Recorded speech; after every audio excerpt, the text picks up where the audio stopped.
Many thanks for joining us again on the newsroom. Edo State Governor Godwin Obase has submitted his nomination and expression of interest form at the National Secretariat of the All Progressives Congress, APC. APC National Organization Secretary Ima Obidiro received the form from the aspirant in Abuja on Wednesday. A group, the Obaseki Mandate, had purchased the nomination form for Obaseki, which cost 22.5 million naira. Obaseki will now go head-to-head with Ize Iyamu, the former secretary to Edo State government, at the June 22nd APC direct primaries. The Edo State governorship election is scheduled to hold on September 19. President Muhammadu Buhari is presiding over a virtual Federal Executive Council meeting at the State House in Abuja. Those attending the meeting include Vice President Yemi Oshibajo, Secretary to the Government of the Federation, Boss Mustafa, and Chief of Staff to the President, Ibrahim Gambari. Other ministers are attending the meeting virtually from their various offices in Abuja. Justice Ijoma Ojukwu of the Federal High Court in Abuja has dismissed the 1.1 billion naira fraud charges brought against a former Comptroller General of the Nigerian Customs Service, Abdullahi Dilko, by the Independent Corrupt Practices and Other Related Offences Commission, ICPC. The ICPC had filed fraud charges against Dilko and two others in February 2019, but on Wednesday, the judge dismissed the charges after the ICPC applied to withdraw it. ICPC lawyer Shogunle EA informed the court that they had been unable to apprehend Dilko despite the arrest warrant issued against him. Shogunle therefore made an oral application withdrawing the charges. Ojukwu granted the application and dismissed the charges.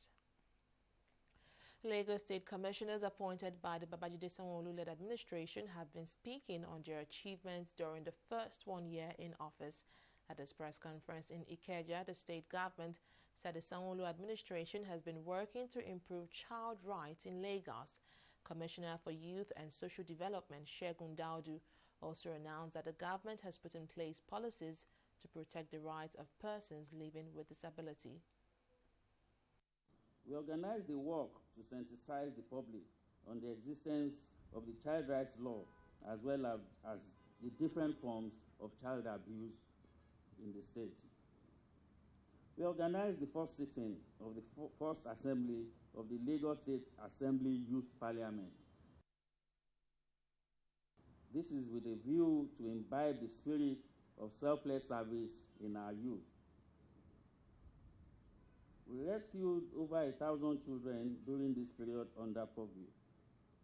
When we talk about rescue, for some people, some of those of us who may not understand it, this is when we pick up indigent stray children from the streets, or we get reports that some children are being abused in one form or the other. We send our officials to pick them up and we take them into our homes to take care of them, to give them the necessary medical assistance and care and attention. We presented cash gifts to over 20 service providers for children living with disabilities. These service providers are those who take care of children with special needs, those with cerebral palsy, those with autism, and so on. We recognize that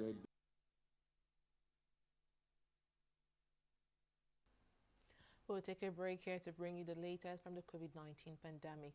Don't go away. In the last 3 years, we have built a multi-purpose center, which is the envy of all in our constituency. And I can tell you that the people who are living there are already enjoying it.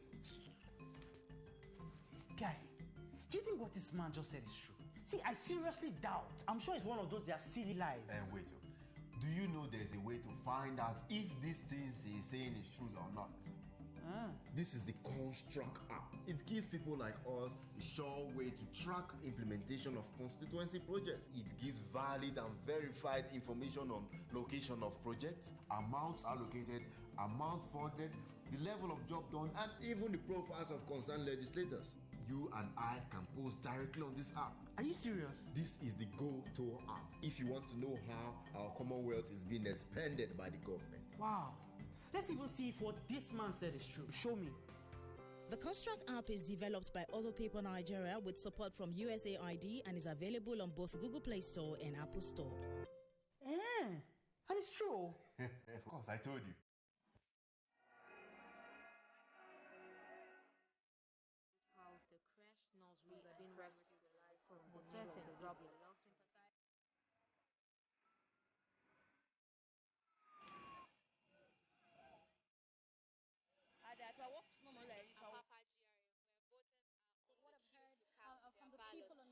That the election has been postponed and Nigerians have been reacting to the area of Lagos earlier there was rain. Some minutes past the incident. Headquarters this morning, early this morning. I think they have. Oh yeah. But my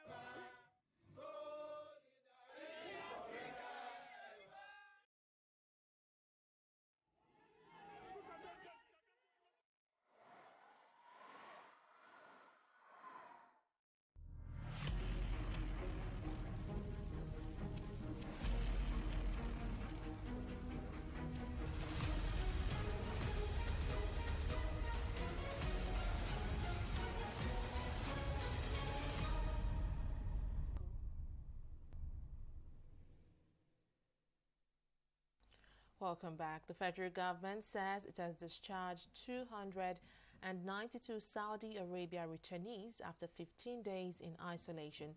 This means the returnees who were quarantined in Abuja will now be able to return to their respective homes. According to the government, all the returnees tested negative for COVID-19. To contain the COVID-19 pandemic, the federal government decided to monitor the isolation of returning Nigerians by lodging them in hotels in the Federal Capital Territory, Abuja and Lagos. Well, the federal government has advised Nigerians who are 55 years old and above to avoid churches and mosques. This follows the reopening of worship centers in some states across the country. The government, in an advisory issued on Tuesday, also stated that those with health conditions such as diabetes, cancer, HIV, amongst others, are enjoined to stay at home and worship. It noted that the advice was necessary because places of worship have been recognized as a major avenue of potential spread of COVID-19. Meanwhile, the Lagos state government has announced that churches, mosques, and other worship centers will remain shut due to the increasing number of COVID-19 cases in the state. The federal government had on Monday, June 1st, lifted the ban on mosques and churches in the country based on guidelines and protocols agreed with state governments. We held a continuous sensitization meeting with the leadership of all religious leaders in Lagos State on Wednesday, 18th March 2020 at the Baguda Kato Press Center. This meeting ended with a joint decision by all religious bodies to reduce the attendance of worshippers to an initial of 50 people before there was an announcement by the governor to further reduce to the number of 20. Our religious leaders came together again on the 18th of March 2020 after reviewing the situation to agree on a total lockdown of religious worship centers across the state before President Muhammadu Buhari came up with an announcement of locking down Lagos, Ogun, and Abuja. We can imagine what would have happened if we had continued to worship at various centers before the pronouncement of Mr. President. Bearing it in mind, the population and the nature of Lagos State. To our religious leaders, we say thank you for your understanding and cooperation. Let's now move to the business side of the news. The federal government has announced that only 5 airports will be reopened when flight operations resume on Saturday, June 21st. According to a circular by the Nigerian Civil Aviation Authority, aside the 5 selected airports, all others are to remain closed for further assessment. The memo further revealed that Nigeria's airspace remains closed to international flights. The domestic airports that will be opened include Omagua International Airport, Port Harcourt, Nnamdi Azikiwe Airport, Abuja, Murtala Mohammed International Airport, Lagos, Sam Mbakwe Airport, Owerri, and Malam Aminu Kano International Airport in Kano. Other airports are expected to be gradually added to the network after review and assessment. Pope Francis has condemned all forms of racism and said he was greatly disturbed by the social unrest that has followed. Pope Francis was reacting to the killing of George Floyd by an American policeman, Derek Chauvin. He described Floyd's killing as intolerable, adding that the street violence that has broken out is self-destructive and self-defeating. Francis prayed for Floyd and all who had died as a result of the sin of racism. He also asked Americans to pray for national reconciliation and peace around the world. In sport, Lyon have signed Cameroon international Karl Toko Ekambi on a permanent 4-year contract from Villarreal, the French Ligue 1 outfit. It announced this on Tuesday. The 27-year-old joined Lyon in January on a loan deal with an option to buy him out for £11.5 million. Toko Ekambi, who has scored 3 goals in 30 international appearances, netted twice in 12 games during his loan stint at Groupama Stadium. He scored 24 games in 64 matches over 1.5 seasons with Villarreal, having impressed with 17 goals in the 2017-2019 League One season while at Angers. And that's it from the newsroom. Many thanks for joining us. Bye for now.